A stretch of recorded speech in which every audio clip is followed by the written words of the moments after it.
I'm an ex-Muslim Middle Eastern immigrant, and I've noticed a lot of parallels in the rise of tyranny back home and the rise of tyranny in the West. Obviously, as I chose to be in the West now, this concerns me, but not for my own sake.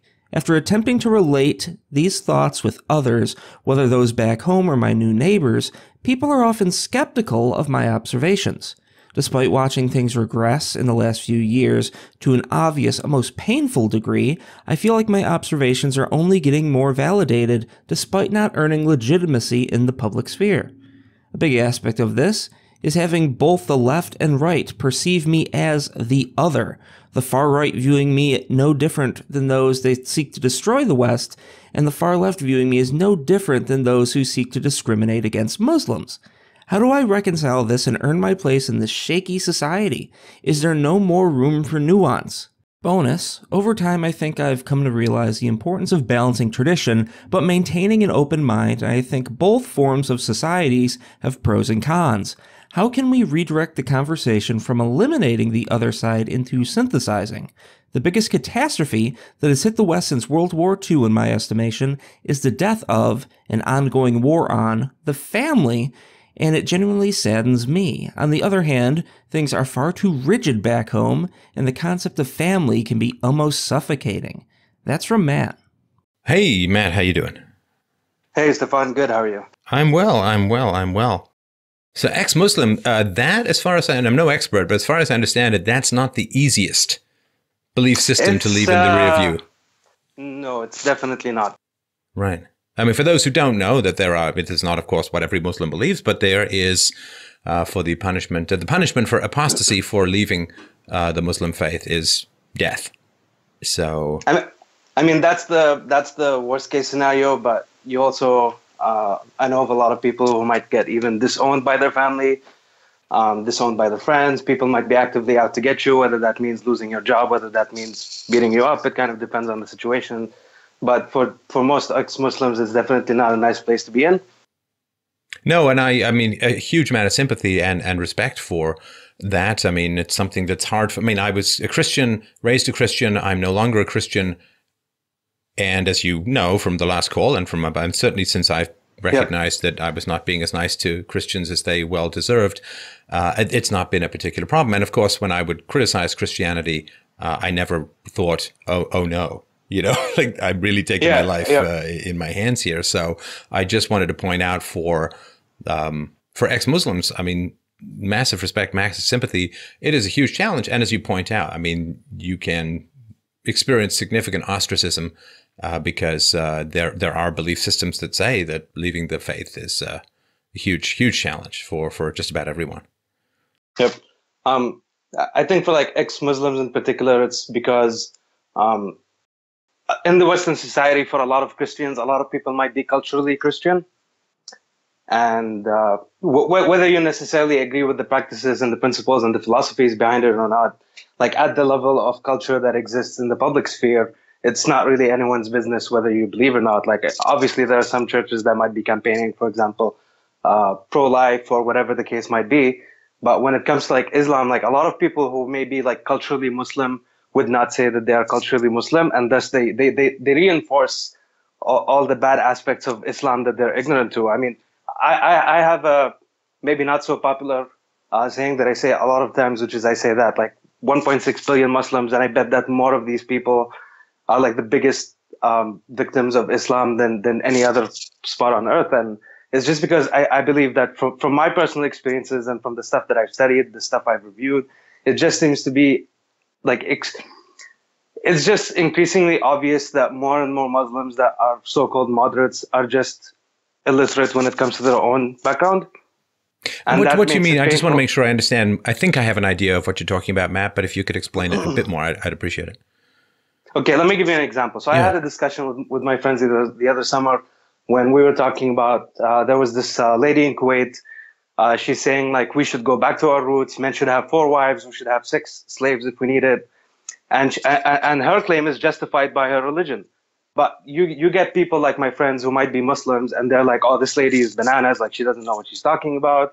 Like, all of this stuff is like lies and fabrications. And I'm like, no, if you actually review the history, whether it be the Quran or the Hadith or just any factual textbook you can pick up on what happened from between this year and this year in these locations, you can see that Muhammad, for example, did have sex slaves. He did have more than 4 wives even. But to the average Muslim, this sounds like it sounds like you're creating up this lie you're making up this lie to kind of like strawman their religion, and very few of them are actually willing to like recheck their sources and come back and tell you, okay, so this is what happened. What do we do about it now? Because they'd rather be in denial, because the way it's set up, it's such a totalitarian system that if you have a few things that go out of place, the whole system comes crashing down. So everyone is living in this constant state of hypercognitive dissonance, where they're trying to identify these holes before they come up and trying to like preemptively board them, if you know what I mean. Right. No, I understand, and I certainly appreciate the points and the arguments that you're making. And to your point about sort of these loss of freedoms and so on, and you may know a lot more about this than I do and probably do, but my sort of understanding from conversations I've had with people is that looking at Iran, which in many ways, of course, was much more free in the sort of post-Second World War period, or this is true even of places like Afghanistan and so on. And you can see there was, I think, a prime minister of Egypt in the 50s, you know, laughing about the very idea that there would be. I can give you a very great example from my own personal history. Yeah, please. I'm Lebanese. I'm Lebanese by birth, and if you look at the history of Lebanon, it's of the same trend that's happening to Egypt. I mean now the Christians, the Coptics, they're a minority in Egypt, and it's not being a minority just a number. Like there are literal discriminatory laws in effect, societal customs that make it really difficult for you to maintain your Coptic faith in Egypt. And I think the similar thing is happening to Lebanon now, okay, where like the Christian Maronites, it's becoming an ever decreasing number of Maronites in Lebanon. A lot of them are choosing to immigrate elsewhere. A lot of them have immigrated a long time ago. I think the statistics say that there's more Lebanese people outside of Lebanon than in it. And like this kind of stuff, like when I think about it, it just seems to me that like this wheel has got to stop sometime.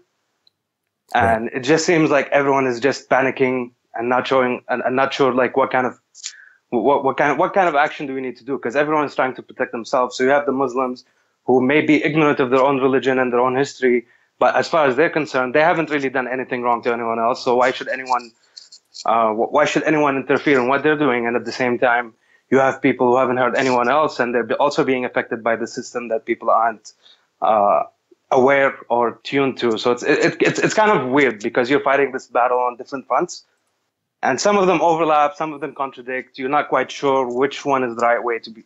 Like, what is the right way to proceed? And I think there's no right answer to this. And well, I mean, for me, it's always reason and evidence and philosophy. That's sort of my thing. One of the things that I've heard in particular with regards to the revolution in Iran was that the hardcore leftists would basically work sort of hand in glove with the fundamentalist Muslims to overthrow the sort of secularism and the remaining free market freedoms and freedoms of religions that existed in the country. And I've heard this from a number of different sources. I'm not certain how much of it is true, or I don't. So please understand, this is something I say very tentatively. But it does sort of help explain why the leftists, who seem very sensitive to, you know, anti-gay stuff or, you know, stuff that oppresses women and so on, don't seem to have as much to say about fundamentalist Islam as they do about, you know, some Christian who won't bake a cake. That there does seem to be something that works together between the extreme left and the fundamentalists with the Muslims, that they seem to have some sort of synchronicity, some sort of similar goals. And again, that's just stuff I've heard tentatively. I just wanted to know what you think of that. It's I've heard a lot of that stuff. There's a lot of conflicting rationales behind it. I've talked to people who, for example, like they're the ones who would say, like, I'm a huge feminist, like I won't rest until like every woman is free in the world. And at the same time, they're like, oh, like these women in burqas, like definitely that's okay. And I haven't really heard anything convincing. There are a few reasonable comments that have made me think about it a bit, but it doesn't justify this kind of weird, unholy alliance we have going on between the regressives and the Islamists, who both don't have the West's best interest at heart. Well, or you could say certainly have a slightly different view for the West and its future than a lot of people in the West have. Sure, certainly. And it's weird to me because a lot of these so-called feminists, for example, mentioning all the stuff you talked about, like if I ask them and I'm like, okay, like how come do you have these conflicting views at the same time? And they would say something along the lines, well, of like if a woman chooses her religion, in this case, be it Islam, and she chooses to cover her head, like I'm fine with that. And I'm like, okay, I understand you're fine with that. But the same way you talk about you want to dismantle the patriarchy. Well, even in the Middle East, the dominant patriarchy is Islam in a way. So I don't know if the women are choosing to wear burqas in the Middle East because they're severely punished in many places if they don't. Oh, by the way, for your records, the burqa is actually not an Islamic thing to begin with. Like I'll give you an example. For example, in Kuwait, after Iraq invaded Kuwait in the 90s, it's only after that period where burqas became more and more common in Kuwait. Right. Like if you go back to the religious text, and mind you, while I'm explaining this, I'm also trying to talk at the level of the person I'm talking to. So, for example, when I'm talking to this so-called feminist, and I'm saying, like, for example, like when it comes to these women wearing burqas, like I'm trying to address it from their perception, because even under their perception, which is incorrect, if it was correct, there's still some logical inconsistencies there. Do you know what I mean? Right.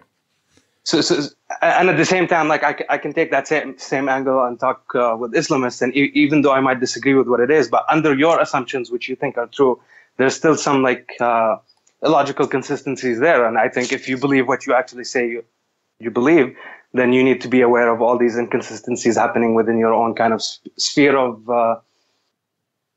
awareness or belief, or whatever people might choose to categorize their beliefs and actions. So it's a bit weird because if you read the text, like for example, let's not go with the burqa, let's go with the hijab. So the whole idea is that you're covering your hair, you're covering basically the majority of your body. You're not wearing anything tight. You're not showing. You are showing your face and your hands and your feet, and that's about it. So women can be free to choose that. Hey, that's something I want to do for myself. But this is what happens. You get a husband who says like we both believe in the same God. Our God says that to be a better Muslim woman, you need to cover your hair. You got to do it, or otherwise, I'll take away whatever privileges I can take away. I'll make your life as hard as it could be. I'll make it as easy as you want it to be. Just go along with me. So you see this, for example, like a lot of in school. I see like a lot of women. Sometimes you go over the summer, you come back, and suddenly they have their hair covered. A tiny minority of them wanted to do it by choice. Most of them felt huge, immense social pressure, whether it be by their family or by their peers or by their religious scholars, that this is something that they should do. This is something they should aim to do. It's not something they should be repelled by or disgusted by. It's not something you should put off. So it's kind of weird because, for example, my mom, she chose herself to do that in the later years of her life. But at the same time, I've had women in my classes who had to do it just because their dad wanted them to do it. So I'm not quite sure where to address these kinds of comments as they come up, just because there's such a huge range of answers. Of course, yeah. And I mean, the one thing that is challenging for me, because as you say, there are the cultural beliefs within Islam. There are moral beliefs within Islam, which are open and debatable, I'm sure.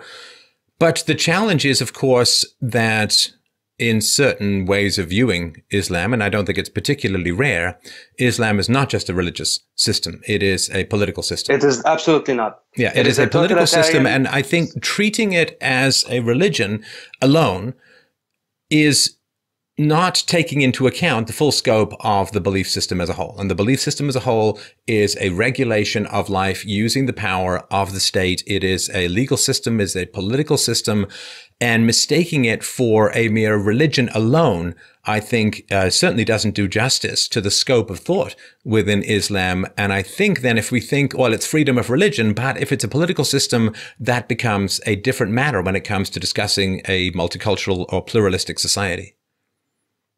That's a very astute observation, because in my years of study and in my years of trying to search for any kind of thread that would make sense for me to hold on to and keep going with, Islam is definitely not a spiritual religion. I think when you compare all the religion and maybe even the mythologies and the polytheistic traditions of different people on different times and different places on the earth, I think Islam is the most unique in the sense that it's a political, economical, social, spiritual, totalitarian system that is not built on anything other than sheer dominance of the individuals in it and the individuals outside of it. Yes. And so, that is one of the great challenges, is that if you come up with a political system, but people think it's merely a religious system, then they will say, well, freedom of religion is what applies here. But if it's a political system that would replace an existing political system, as it has done in countries that has taken over, that becomes a different matter than merely looking at it as a set of beliefs that are bound together by, faith in a particular religious context. So this, I think, is something that is under-discussed as a whole. In the media, in general popular understandings of some of the challenges. And I think it's a real shame, because it is really the one thing that differentiates Islam from a lot of other belief systems. Yep. And the thing that's really nefarious about Islam, and keep in mind to anyone hearing this, like I'm not like, I come from a Muslim background, my family is Muslim, all my friends are Muslim. I don't hate Muslims, but I do have a particular distaste for Islam because of a few things that it does very nefariously that people are not aware of. So when I was talking earlier about the example of the moderates who are not actually aware of what their religion is. Now there's another level to this, which is that, for example, when you take a group like ISIS, they've established their goals very clearly. They said what they're going to do. They said why they want to do it, and they said how they're going to do it. Maybe we don't know a whole lot about it, but we do know a lot about ISIS already if you just examine the literature that they provide. But there's also, those are the more active elements of Islam, whether you want to call it Islamic invasion, Islamic growth, Islamic outreach, whatever it might be, that those are the active elements. Now, there are passive elements. For example, in the religion itself, you are encouraged to have kids. You are encouraged to be married. You are encouraged to go out and travel. You're encouraged to spread your religion. You're encouraged, if you have to even lie, to put your religion in a good image. So all these kind of things people may not be aware of, but they're contributing to a lot of things that are just by design, like it's just by virtue of all the kind of things you know about your religion, and it doesn't spread by accident, right? Exactly. Right. And you can go over to your neighbor and like have a sword to their neck and say, hey, you either convert or you die. Or what you can do is you can slowly over time, like you just, like there are no more neighbors. I mean, like if you look to the West, like you get, like there's not even enough reproduction there to replace you. So where are all these people coming? They're coming from all these countries. Now, which countries have a huge boom in reproduction? It's mostly the Islamic countries.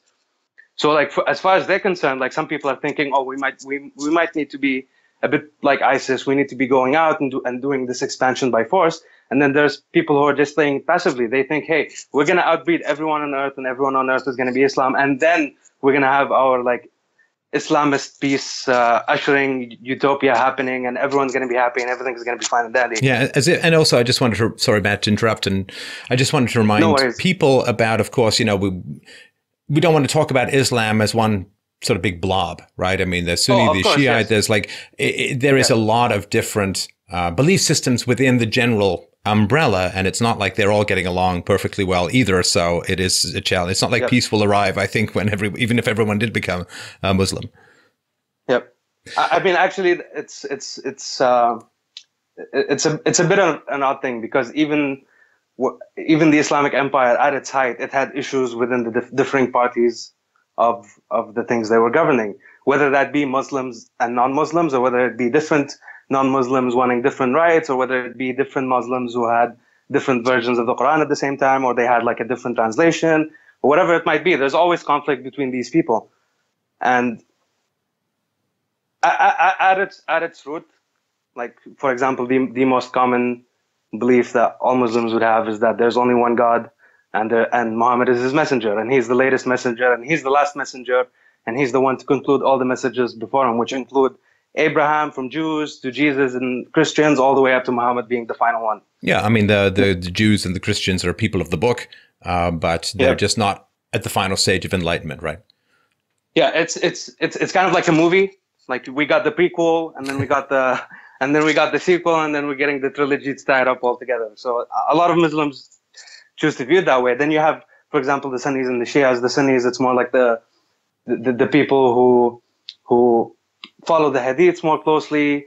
And whereas the Shias, for example, think that after Muhammad died, there was like a lot of injustice and how the caliphate leadership was handled and stuff like that.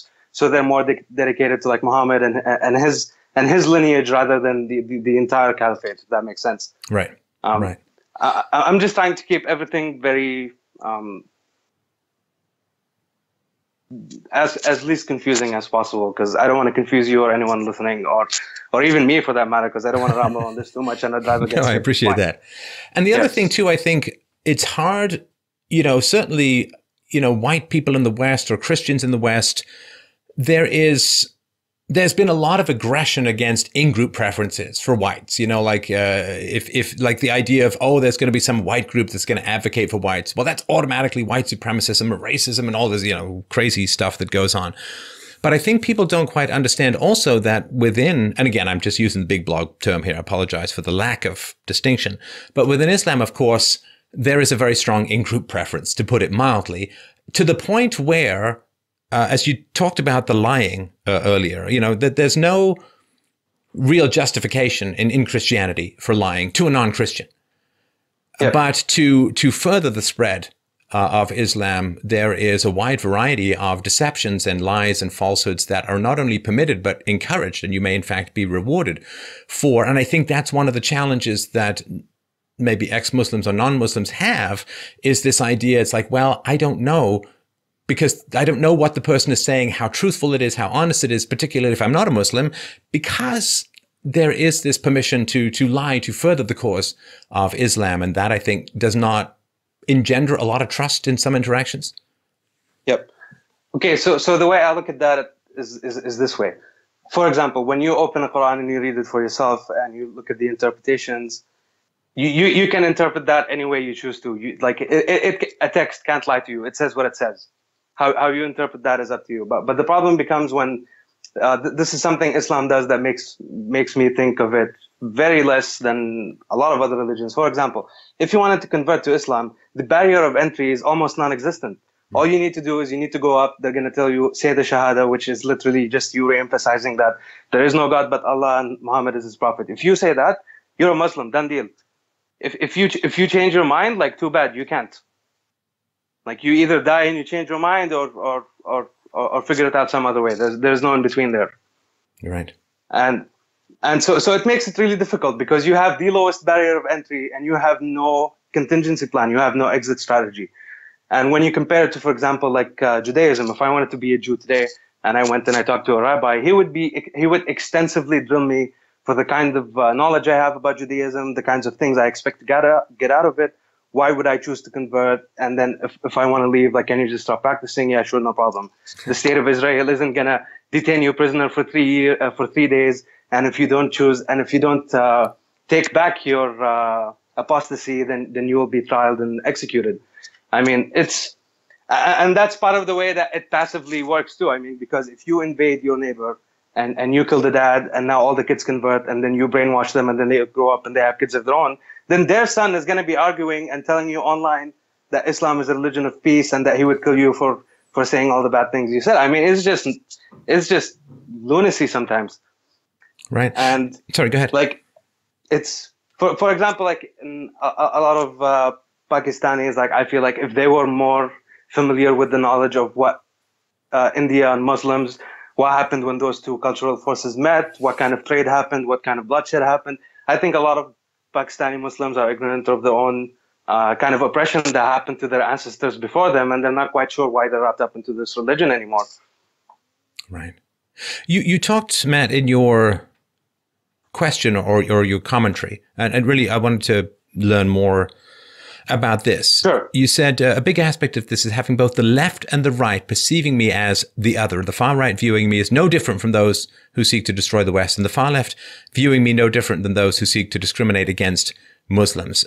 So the other, I mean, it's a bit of a postmodern term, I understand. It's sort of alien and foreign to your way of thinking.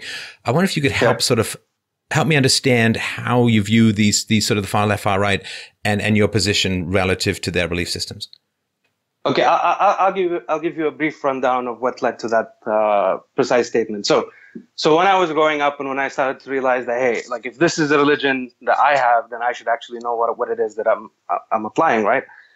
And I started reading about it, and I wasn't a huge fan. So I was thinking, okay, worldwide, because for example, in Lebanon, it's a fairly open place. It's fairly westernized. There's like a good mix of Muslims, non-Muslims, Christians, whatever it might be. But for example, the trend going in the future is not something that pleases me. So I was thinking, what is a good place to go to where I can be free with my spirituality and not worry about keeping my head on my shoulders? So I'm a huge fan of the Western values. I'm a huge fan of classical liberalism. I'm a huge fan of freedom of expression, freedom of speech, all that great stuff. So when I came to Canada 5 years ago and I started studying, it was all under this assumption that I'm in this like place that values liberalism. Everyone is free to explain their mind, their thoughts, their expressions, and then we would take it from there and have a discussion. Whereas like in my background, you're not so free in the things you could discuss, because if it's declared heresy, then like I said, best case scenario, you might get disowned by your social peers. Worst case scenario, you might not go back home with your head. Right. And and then like over the last 5 years, I saw this increasing creep of like totalitarianism happening in the West, whereas like in different aspects, of course, and it's just happening in a way where I'm starting to get those same feelings again, which is I'm feeling like I can't speak my mind, that people are gonna try and like socially discourage you from doing so if the thing you're going to be saying maybe is politically incorrect in some way or another. And so once you start talking about this kind of stuff, for example, I'm sure you're familiar with Milo Yiannopoulos. Yes. And so, for example, I follow his Facebook page. I'm not a huge fan of Milo. I think he has some good arguments, and I think he has some nonsensical ones. But that's pretty much the case for everyone. I don't know anyone who's perfect. Right. Hey, if you can come up with some good arguments in this life, that's pretty good. Yeah. So sometimes, like when we see the comments, and it's just weird because people would just see my name. Obviously, like on this show, I emailed you at Matt, but that's not my birth name. So people would like see my name, and then instantly they'd be like, "Oh, you're just a goat fucker. Like you should all be killed and stuff." And I'm like, okay, even if I was a very extremist Islamist, I don't think that kind of conversation is really achieving anything. But I'm not. Oh, unfortunately, as you know, Matt, it's achieving quite a lot, just not productive things, right? Yeah. I mean, it is achieving opposition, it's achieving escalation and all that, right? I mean, it just depends on what is the goal you're trying to serve here. And I think for the majority of reasonable people, all they want to live a relatively free life. They want to be as free as reasonably possible. They don't want to be deprived of things they need, like shelter, food. They want to spend time with their loved ones. I'm pretty sure that most people on Earth are in agreement over what they actually want out of their life. Like no one says, "Oh, hey, I'd love it if we had a genocide." I mean, I'm sure there's a sociopath that thinks that, but I'm talking about the reasonable average person. Right. So for example, when I start talking about these issues, if I go into a very right-leaning kind of atmosphere, then I'm not much better than your typical Islamist extremist. Like I'm just the other. And if I go to the leftist and I start talking about, like, for example, hey, I'm an ex-Muslim in the Middle East, for example, we might just be the largest, most endangered minority, and no one gives a fuck. Oh, right. Sorry about cussing, by the way. Trust me, that's no problem at all. No problem at all. So it's like for example, for me, like if I never came for school in Canada, I don't know if I would have ended up dead first, or if I would have killed myself first. I don't know. But I'm sorry, say that last sentence again. I got the end. I just missed the beginning cut out for a sec. I'm saying, for example, in my personal background, like if it wasn't for me coming to study in Canada, and then pursue immigration over there, I might have either ended up killing myself first or having someone like kill me. And so when you start talking about these issues, for example, like how come I think Christians from the Middle East should get priority when they immigrate to the Western nations? But if you say that, then you're just a Nazi. You know how it is these days. And it's like, how come, like, all the people closest to me, all the people I love most in my life are Muslims, right? And I don't have an irrational hate of Muslims. I have a very rational fear of Islam. That's different. Well, and this is something really, really important to understand. And people conflate this all the time. And it's massively unfair. Of course, there are good, nice, kind, wonderful, thoughtful, generous, charitable Muslims. Of course. The question is the ideology, not the individual. Saying I criticize a belief system is not saying that I think everyone, even tangentially associated with that belief system, must be whatever. We're talking about the ideas themselves, not the individuals who have any association with those ideas. And this substitution of an individual for a set of ideas, to me, I think it's almost deliberately trying to muck up the issue and have everyone start to take things personally when we really are talking about a set of ideas. And I think some people are abusing that for their own nefarious purposes, but some people are legitimately that naive and think that way. Because when I tell this to some people, they might say, well, you might have no disregard, you might have no ill intentions with Muslims, but Joey, whose Facebook cover photo is of a fish and a Confederate flag, when he's criticizing Islam, what he really means is kill all the Muslims. And then you get stuck in this endless debate of semantics between left and right. And meanwhile, either side doesn't really truly. They're both not amazing platforms to have this conversation because they both, I feel like, get in the way of the actual conversation that we need to have. Oh, and it's really frustrating for me as a whole because the idea that there are certain truths we cannot speak because some bad people might use them to some ill end is just another form of censorship. You know, and I get this from people sometimes, you know, when I talk about race and IQ and stuff, well, really evil people might use this information for, it's like, this is true of everything. This is true of just about everything you could say. Some bad person could use it for some ill intent. It's like, well, you can't have a stove because somebody might use it to torture children. You can't have a fry pan because someone might use it to hit a dog. Of course, anything you come up with can be co-opted by nasty people for their own benefit. But saying the truth that you're speaking, which is important and valuable and contributes to the human discussion of how to have a better planet. Well, I could conceive of a situation wherein a bad person might take this piece of information and use it for some nefarious purpose. Therefore, you better shut up. Is just another kind of stupid anti-free speech censorship. Now, debate the ideas, saying there could be some negative consequence from someone for even the discussion of these ideas is just an elegant way of censoring people. And I think it's really horrible because what it means is that it's not like if I don't talk about race and IQ, it's not like really horrible racists are never going to raise any of these issues. It just means they're the only ones talking about it. You know, we want to have reasonable people talking about these issues because it's not like the crazy people or the evil people are going to shut up about it. So let's bring reasonable people into the discussion so we can get saner voices talking about important issues. So I find this really, okay, I need someone to present me with a list of facts I'm not allowed to talk about because bad people might do bad things with them. And if you're not going to allow honest discussion between reasonable, well-informed people about important issues, it just means that you're going to leave the whole debate for the crazies. And that just means endless escalation. So that's why I wanted to talk with you today about these issues, because the idea that if we don't have this conversation, no one's ever going to talk about this stuff. I mean, it's a fantasy. It's really shocking to me because it seems to go against everything that a reasonable person would be thinking in their head. But then groupthink happens and all logic flies out the window. I mean, like, just because I don't tell you that the stove is hot doesn't mean that you're not going to burn your hand anymore. Like, that reality still exists. You're just not aware of it.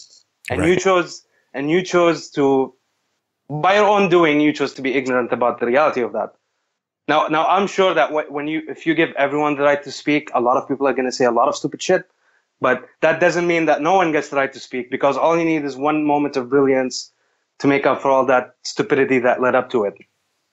And I'm not entirely sure that everything I hear that sounds stupid actually is stupid, because I'm not that smart to know what I remember, I can't even tell you, Matt, the number of ideas I've heard in my life where I'm like, oh, come on, that's ridiculous. What a ridiculous thing. And it turns out actually, that is kind of true. Now I look into the Yeah, information, I look into the data, and I mean, I won't bore you with the whole list, but just off the top of my head, I can think of like 20 things just probably over the last couple of years where I'm like, somebody sends me something or I come across something and I'm like, oh, that's ridiculous. And it can be something as simple as like some comment somewhere on someone's YouTube channel. There's a little comment down there where somebody says, blah, blah, blah, and I'm like, come on. And then I see it again. And I'm like, now, come on.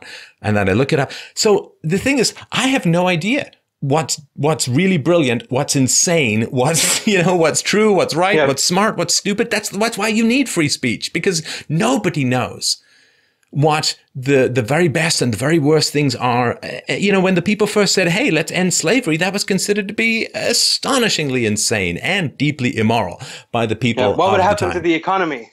Yeah, who's going to pick? We're all going to starve because nobody's going to be able to pick the crops. And it's like, I don't know. I mean, I could sit there and say, well, there's some things I really, really hate. And it's like, yes, but if I'm going to put those candles out, everything goes out. Because once you start that process, that is a slippery slope argument that really, really does matter. And it does work. That once you start saying, well, you can't discuss this and you can't talk about that, it is really a slippery slope, because I can't figure out for the life of me where you stop then. Well, you don't stop. You just try and get people to think that you are the most reasonable authority to be able to dictate what people should be able to think and speak. Right. And I think these days there's this like really weird echo chamber happening, mostly in the left, where it's like the poison is the cure. Whatever hurt us, if we double down, it's going to work amazingly. And right. Over time you can see how toxic that stuff is becoming. But people are still convinced that like the poison is the cure and we need to double down on this. I mean, like, for example, welfare. Like, I think welfare did more damage than good. And the intentions were certainly good. But over time, once you realize it didn't work out how you wanted it to work out, the solution is not to double down. The solution is to pull out and reconsider. Right. Yeah. Well, I mean, as you know, checking into government programs is pretty easy. Checking out is a whole other situation. Yeah. And we can't even have those conversations these days. Like as an ex-Muslim, I mean, as somebody who's an ex-statist, I mean, I think I really sort of understand some of the challenges here. I mean, I've been attacked and disowned and people have hate-ons for me that defy any rational analysis, because I have broken from a dominant ideology within the West, which is that the government needs to solve every problem. And every time anybody makes a mistake, the government needs to tax more responsible people and subsidize all the stupid stuff that they do. And so it is a real challenge when you break from particular belief systems that are considered universal, moral, and accepted, like physics, but with the added spice of ethics. It is a real challenge to reason with people, because they slide into this language. Like you say, welfare. Okay, well, yeah, let's question the value and the virtue of welfare. It's like, no, that just means you hate the poor. That just means you want poor people to die and rich capitalists to keep all their money. And it's like, you can't have a debate, because everybody has their magical languages, the magical words that drive away thought and analysis and evidence. I think an element of it is within the last, maybe let's say, whenever the internet became mainstream, whatever that might be, whether it be email or Google, however you define that thing, just keep it in mind. Whenever the internet became mainstream, I think people had such an ease of access into information, and we have this need for like short-term gratification. And for example, over my life, I've had many observations where year after year, I just keep thinking that how stupid was I 1 year ago? and for me, that's a sign that as a person, I am thinking and growing and developing over the years. But you have all these people who are 20 years old and they just started taking their queer dance theory classes, and they think that like within the first course of their first class in university that they're going to find the answer, and this answer is going to be the answer from now until the moment they die, and there's no possible reconsideration there whatsoever. I mean, I just find it, like, I think any intellectually honest person will review what he believes time after time again. And the problem is when people refuse to do that, and then what they claim is that, like, I've made this analysis once and this was my conclusion. So from now until the end of times, this will forever be my conclusion. I mean, life doesn't work that way, because all those factors that you put into your analysis, they're going to change over time, and your conclusion is going to change over time, just like any algebraic, basic equation. If you change some values around, the whole thing is going to change. Yeah, philosophy is a process. Conclusions almost are its enemy. And the thing is too, Matt, it's not, even if people had certainty for stuff that was not rational, that's bad enough. But what I see growing, and I see this more in the left as well, tell me what you think, but what I see growing even more is not only do I have certainty, but people who disagree with me are irredeemably evil and I should punch them. That to me, it's one thing to be certain within your own skin and say, well, I'm just going to march around and be certain and I'm never going to, that kind of bigotry and lack of reflection, that's one thing. But when it's not just that you're certain, but everyone who questions or opposes or has any doubts about what you say, that you have the right to use violence against people and call them Nazis or white supremacists or apostates or what. If you have the capacity to use violence against people who question what you believe, that to me is really the most toxic element that's going on intellectually at the moment. And you know, Stefan, I would understand that if it was a single simple topic. For example, like if someone tells me like, hey, like I just randomly beat up people on the street, I'd be like, wow, you're kind of an asshole. But if and I think you'd be pretty certain of that until you die. So, and I think I would be too. But sorry, go on. But the problem here is that the issues we're facing in the modern era, I think that we're truly at the turning of ages, and I think that the way the complexities of our life is working, it's becoming inherently more and more complex, and all these complexities sort of feed into each other and overlap, and they create more complexities that also do the same.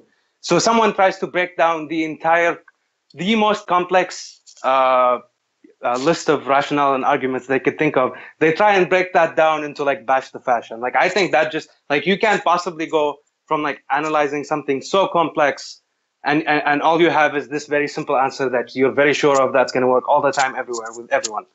And if you're chanting, you're wrong. You know, if it can fit into a handy chant, you know, like what is it they say the people on the left, no fascist, no KKK USA. I don't know what the stupid chant is, but no fascist, no KKK, something no racist USA or something like. Yeah. If you can chant, you're just wrong. You know, if your book of philosophy can fit on the back of a bumper sticker, you are not doing it right. I mean, it is complex. And this is the most amazing thing too. Like when you think of, you and I would never have met or had this conversation, almost certainly, right? I mean, we have this incredible technology for having conversations, for evaluating ideas, and for trying to understand different perspectives and trying to find ways to merge them together under some rational, empirical umbrella. This incredible technology that we have. And this rising opposition to free speech is occurring at the same time that we have the most capacity to reason with each other that the world has ever seen in the history of the planet. This will never be replicated again. And it is, to me, it's kind of almost inevitable. It's like when the water recedes, you see all the rocks, right? Yeah. And it's like as our lack of this is the internet is like the opposite of the Tower of Babel, right? I mean, the Tower of Babel is a story where people tried to build a tower to reach God, and God broke the tower and broke everyone into different languages so they couldn't work together and so on. We are able to unite through the internet in ways inconceivable, even like 30, 40 years ago. And at the same time as we have this capacity to connect and to reason together and to try and understand different perspectives, there's all this hysteria. And there is, of course, the hard free speech limitations. I mean, some of the stuff that's going on in Europe and in Germany in particular is brutal as far as free speech goes. But there's also the softer free speech, which occurs, which is, well, if I say this and people find out who I am, you know, I'm going to lose my job. I'm going to be, I'm going to be in big trouble. People are going to be out to get me and so on. That kind of soft censorship is occurring as well. And it seems to me we're kind of in a race. We're in a race where reasonable people are trying to connect with each other and understand the world. And then there are people who are trying to shut down those conversations because they don't like what it's going to reveal about them and what they believe. And that race, to me, it's one of the reasons I work so hard at what I do, is I really feel that race is a race for the very future of the world. And I think that's kind of where you were, if I understand, Matt, when you were talking about your original question. Yeah. I mean, you gave me a lot of great stuff to work with there. So I just want to add a few points. The soft limit of speech you were talking about. I think the biggest aspect of that is people who are self-censoring. I think people need to stop doing that. They should be able to say no. They should be able to freely discuss their thoughts and opinions. Just because if you're shy or if you're introverted or if you're anxious, it doesn't mean that what you're thinking is any less valid than what someone who's outspoken might be thinking. It doesn't matter who's right or wrong. Like I keep repeatedly seeing that theme where people are self-censoring themselves. And I think that's even worse than when someone censors you. Because when someone censors you, once you realize that the power dynamics have shifted or that you can shift them, you tell them to fuck off and you start speaking your mind. But when you censor yourself, you just weaken yourself time and time again, and you stop thinking properly even. And I think that's the biggest disaster out of this whole free speech thing, is that people are willfully choosing not to do their own thinking anymore because whatever they think, they feel they might not be able to speak.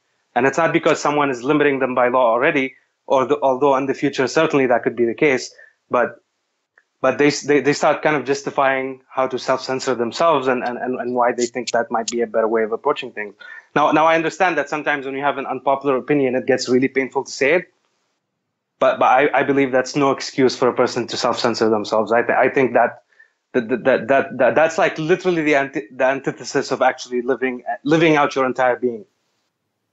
Well, and as you point out, there are a lot of people in the Middle East and in other countries who are suffering as the result of fundamentalist Islam, who don't have the freedom to speak or to practice the morals that they want to practice with the voluntarism that I think characterizes real morality. You know, if somebody puts a gun to your head, whatever you choose is neither moral nor immoral because all you're doing is you're obeying. And, Yep. you know, as I've talked about with my loathing, contempt and hatred for all of this imperialism and Obama dropping, you know, these 100,000 bombs largely on Muslims in the Middle East, that is brutal and that is hideous. And for the Muslims who have their beliefs about ethics and virtue and family and responsibility and charity and so on, I want those Muslims to be able to practice their virtues free of compulsion. And if we can't have a conversation about the political side of Islam and the degree to which it limits some people's moral choice, and therefore, philosophically speaking, at least according to me, it limits their capacity to be moral because they're forced into it and therefore it's not as much of a moral choice. If we can't have these conversations, then the people who don't have a voice in some countries, we are not doing them any favors. In fact, we're kind of condemning them to more of the same, which I think is terrible. And that's truly the tragedy of this whole mode of thinking is, for example, when I talk to some of my Canadian friends and they'd say, okay, so Matt, you're a visible minority. Why do you believe that someone should be able to openly be racist to you? And I'm like, okay, this is why. Because when I meet 5 people and one of them starts to call me all kinds of derogatory terms, in my heart, I know that those other 4 people can be like that, but they choose not to be like that, which makes them even more valuable to me as whether they might be friends or acquaintances or some form or another stuck in my social network. But when all of them are telling me nice things because legally they have to and they can't say anything bad, that's when you start acting out your racism in passive-aggressive ways that I'd rather not deal with. You want the enemy to sort of be marked by their own freedoms, right? Yeah, like if you think I'm a lesser being than you, then I believe you should have that freedom to tell me. Not because your views are superior, but because I am entitled to know the truth, and I believe that I should know the truth, right? Like, I don't think the government protects me when it tells that person they can't say anything. I think just the opposite. Like, they hurt me when they do that, because now I don't truly know who's my ally and who thinks less of me, because everyone is worried about saying the politically incorrect thing. So everyone is saying the politically correct thing to say, which is a long way of saying nothing at all, because nothing of value was being exchanged in that. Well, and it's funny too, because, you know, the one thing that is a big challenge in the conversation regarding racism, which is an important conversation to have, but right now it seems too limited and polarized, which is really frustrating, is that at some point, you know, and I really dislike this phrase, persons of color, because it's like, well, all non-whites are this big blob, different from whites. And so, I mean, I think that's terrible. But I don't want collective judgments, and I don't want racial or gender collectives and quotas and numbers and whatever. I don't want these to be encoded in law. We need a separation of state and race. We need a separation of state and religion. We need a separation of state and gender. And at some point, I hope that the conversation about racism is going to include anti-white racism, which is a thing. It is a thing. I mean, you don't have to be on the internet for very long. If you're white and you're talking anything to do with racial issues, or maybe even if you're not, I don't know. I've been talking about them so long, I don't know. Oh, I've been called a white supremacist, and I don't look anything like the traditional white supremacist. I don't know what they would look like, but certainly no one ever sees me and assumes I'm a white supremacist. Right. But they do it the other way around. They don't know what I look like. Well, you try having blue eyes and a square half German jaw, my friend, and you'll find out exactly how that goes.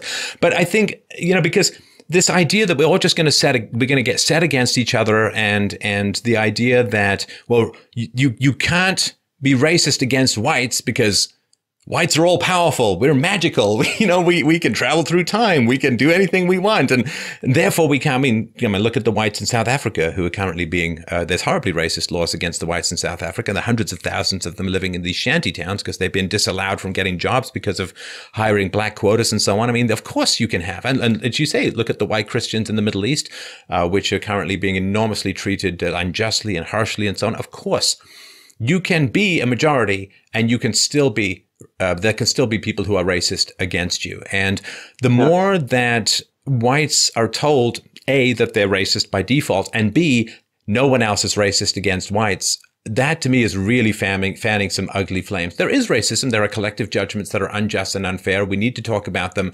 But the idea that whites are singled out with this, mark of Cain of racism, and no other group is ever racist either towards each other or towards whites, that is going to cause a terrible escalation because it is such a fundamentally racist statement. Only whites are racist. It's like, you get how racist that is, only non-whites. If you're non-white, you can't be racist against whites. It's like, you get how you're collectively judging and moralizing and calling people good and evil based on skin color. Do you understand how racist that is? But if we can't have those conversations, I don't have much hope for keeping the peace. It's such an extremely painful thing to repeatedly hear over the time span that I've been trying to engage in this conversation, which is when you say whites can't be racist because they have the power. Even if you assume they're correct and you go with this logic, it still leads nowhere.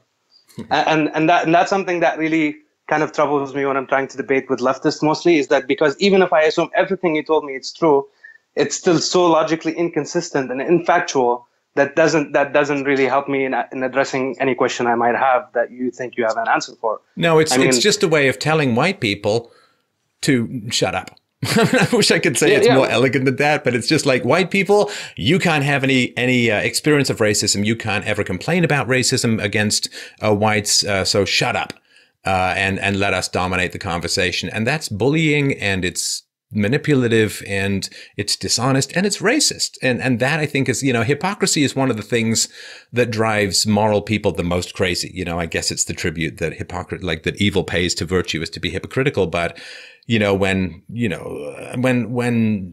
whites are called racist and that you can't be racist against whites, oh man, that I think whites are getting kind of annoyed at that at this point. And if I wasn't white, I'd say, well, yeah, rightly so. And of course, if I am white, the fact that I would say the color of the skin doesn't matter. I would say this: if there was some belief system out there that said that blacks are incredibly racist and you can never be racist against blacks, I'd be saying, well, that's horribly unjust. What a collective, racist, horrible, silencing statement. But the fact that it's whites and not blacks, what the hell difference does that make? It's still philosophy. That's the biggest bone I have to pick when it comes to these kind of types of people, because I think that all this kind of collective judgment, that's the worst kind of judgment you can ever do on a person as an individual based on some arbitrary collective you've assigned for them as a group. It's such an odd thing because a lot of people that are being called white supremacists are, in my opinion, not white supremacists. Like, there's nothing wrong with saying, I'm just trying to pick the angle I want to get on. No, it's a tightrope, right? It's because the old saying. Sorry to interrupt you, Matt, but it's the old saying. It's like the if you look up Black pride or gay pride or Hispanic pride or whatever, then on Wikipedia, then it's all like a legitimate expression of joy and appreciation of your own cultural and ethnic history, right? But then if you look up white pride, it's like KKK, Nazi, racist, supremacist. It's like, oh, come on. Like, this is pitiful. This is not even this is not even sophistry. I mean, it's like, 3-year-olds with a spray can on the side of a railway car. And that's really sad to me. Not because of the obvious fact that you can celebrate your pride in whatever you might be. I think everyone is entitled to be proud of who they are and who they choose to be, more importantly than who they are. And the problem is that when people start doing this, I think people have a fear of having an identity. I feel like, for example, like a lot of the Deep South, I think way less of them are racist than people might assume. Like, I've had friends who are afraid of going to Texas, and they come back and they're like, "Oh my God, these guys are amazing!"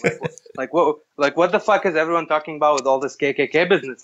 No. The reason you hear bad things about the South is not because the South is racist. It's because the South doesn't vote for the left. The South in general votes for the right. And that's why they all have to be characterized as these, mouth-breathing, one-toothed, unshaved, unwashed, 2 cars up on blocks in the front yard and maximum education. There's this whole thing about the state Arkansas census, level of education achieved, kindergarten, grade 2, grade 3, other. They have to make fun of them in the same way that the left often makes fun of the military, because the military votes for the right and the South votes for the right, and therefore they must be demonized. But no, it's nothing to do with racism as a whole. And this is sad, I can say there are things I respect and treasure about the Indian culture. I can say there are things I respect and treasure about the Japanese culture or the Chinese culture or wherever, right? But then if I say, well, there are things that I respect and treasure about white European culture, racist, supremacist. It's like, oh, come on. I mean, geez. If we're supposed to be multicultural, why is one culture and race always being singled out for the most horrendous verbal abuse that can be imagined? Well, by multicultural, they just mean plain and blank. No one is entitled to have any identity, because any kind of identity can lead to in-group preferences, and that's bad.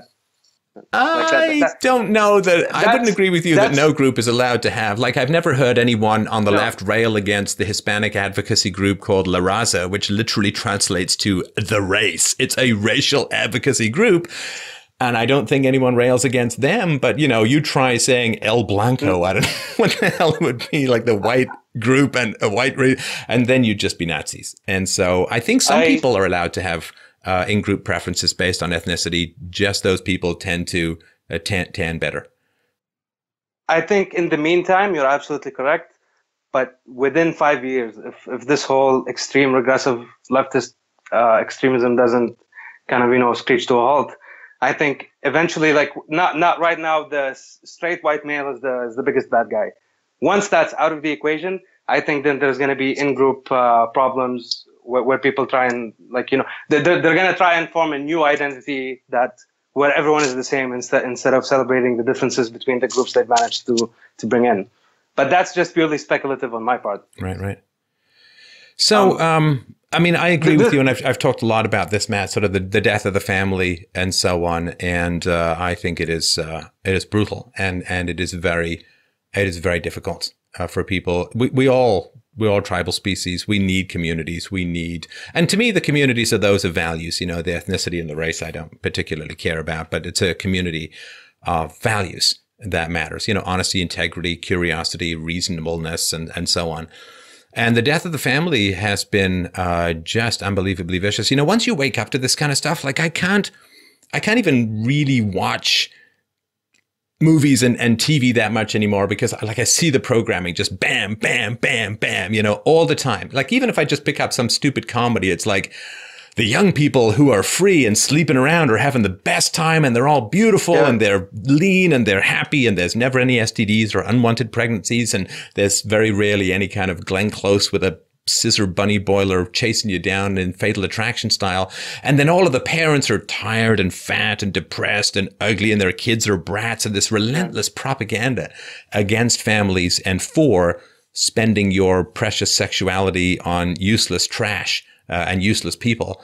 It's really, it's hard to, and this whole thing about, for women in the West, particularly educated women, go have a career. It's like, why? Why not have your kids and have your career later when you won't be interrupted by kids? It is, and because everybody knows, if you can convince women to have kids later, you're going to get fewer of that group, whatever that group is. If I could convince Eskimos to you got to go and build snow castles for the first, from when you're 20 to you're 35. Well, when you're 35, you're lucky to have one kid, let alone 2, and 3 is pretty much out of the picture. So you're below replacement rates already. So this relentless convincing women to give up their most fertile and sexually attractive years in the pursuit of education and career attainment and so on, when those things are more efficiently done later in life. If you spend 20 to 30, raising your kids, you've still got another 35 years to have a great career and all of that.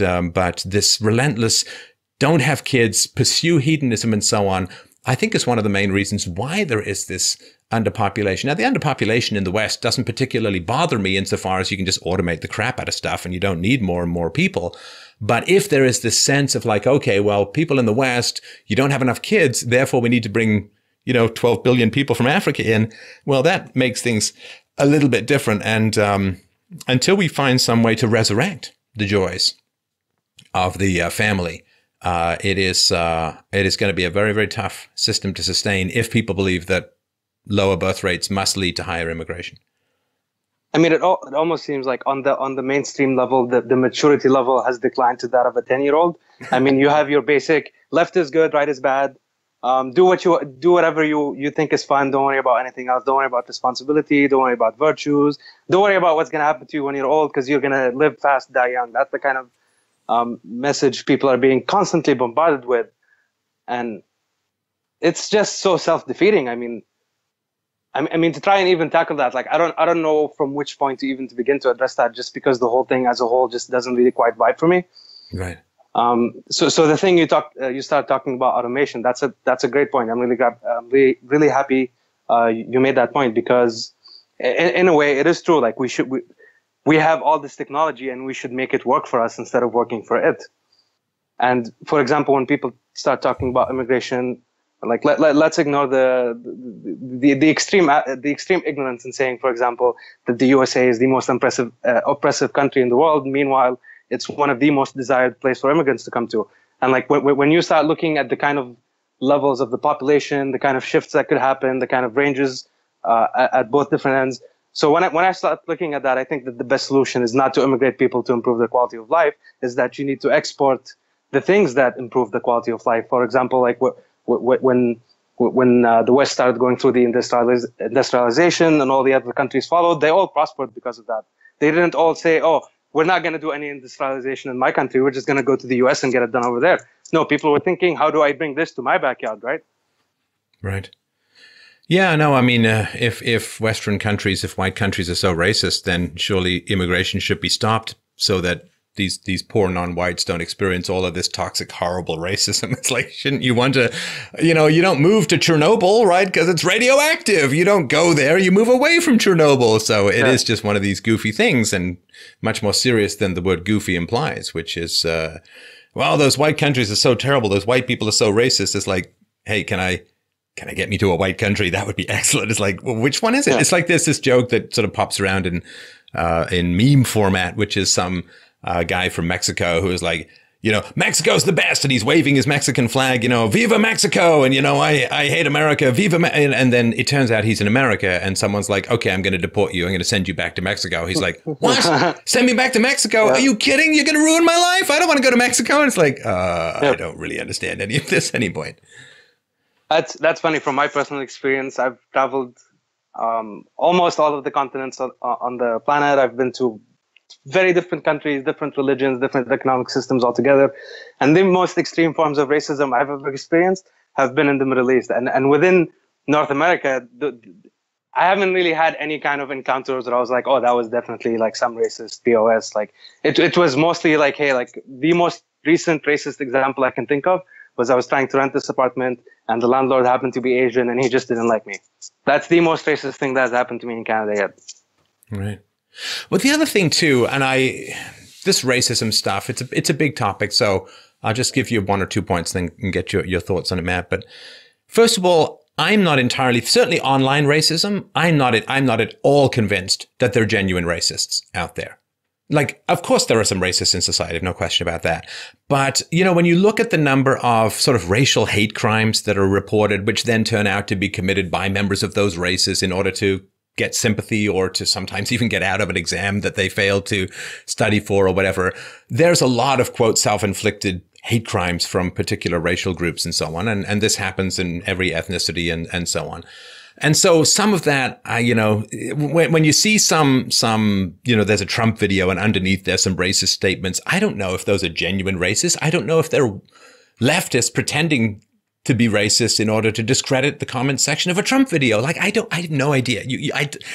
Like what you see online it does not, warning, may not reflect what's actually happening in the world. And secondly, the number, there are people, I don't know if you've known people like this in your life, Matt, but I certainly have. I was talking about this the other day with a guest, but there are people who they kind of know what to say to upset people the most.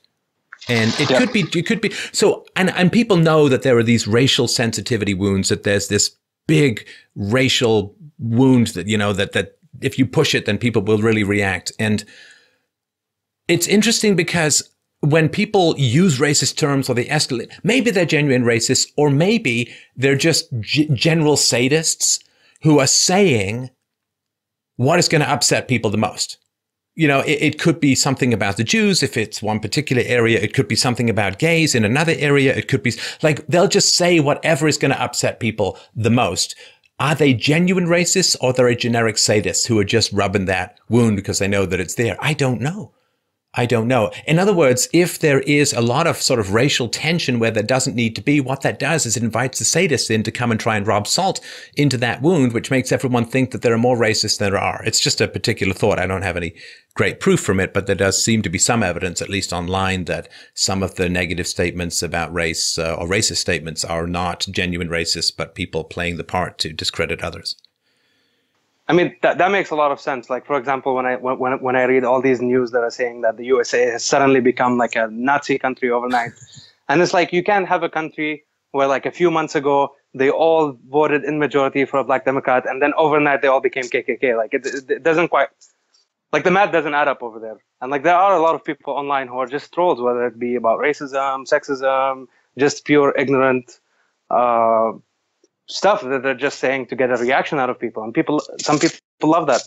Like they just want to say the most obscene thing they can say and get away with, just to get the most possible extremist reaction out of whatever it is that they said. I think we also contribute to that. For example, when I had a recent discussion on this about the N-word, and I say that the more we make it a taboo, the more it becomes powerful when you actually call people that. Whereas if it wasn't a taboo, then like if someone says that, I mean, like if you open the radio now, you're gonna hear that word time after time again, and no one seems to be offended. But if I quote someone who said that word and I actually say the word instead of the N-word, somehow I am this extreme racist, white supremacist, Nazi, KKK member who is neither American nor lives in America, but somehow fits that stereotype. It's just boggles my mind sometimes how people process these events. I mean, like from my experience, like ever since I was really young, I got into computers, and thank goodness for the internet, because if that wasn't there, I don't know how I would have gotten out of the situation I was in with all the censorship that was happening to different kinds of books, whether they be science, philosophy, history.